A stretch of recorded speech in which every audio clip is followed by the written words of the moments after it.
Hulle staan in netjiese rye, wikkel hulle los tande, meet wie die langste is en leer die klaskamerreëls van hulle juffrou.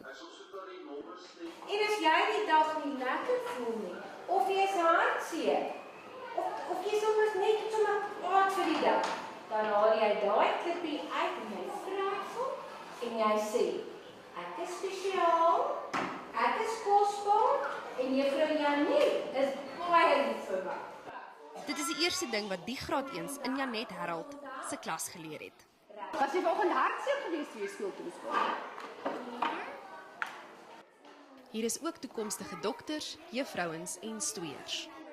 Ek gaan al die kinders leer om die perde te ry. O, so hou jy van perdry. En het jy 'n perd? Of is spesiaal, en wat sy naam? Ek noem ons om 'n pizza. Die graad 2s het goeie raad vir hulle opvolgers.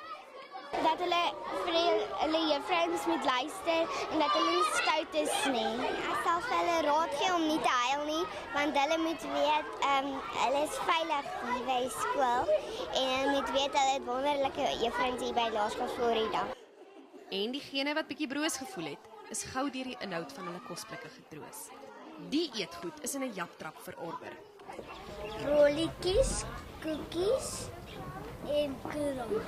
En wat is jou gunsteling in jou kosblik?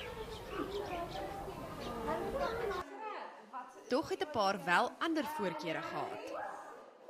Wat hoop jy sit ma vir jou volgende keer in jou kosblik? Chappies en chappies. Want wat gebeur as jy chappies insluk? Dit kloop jou longe. En die graad 1 skroom ook nie om te deel nie. Toe hulle sien ek het nie 'n kosblik nie, toe kry ek sommer ook 'n pak koekies. Karla Kutse, Enies, Rodepoort in Gauteng.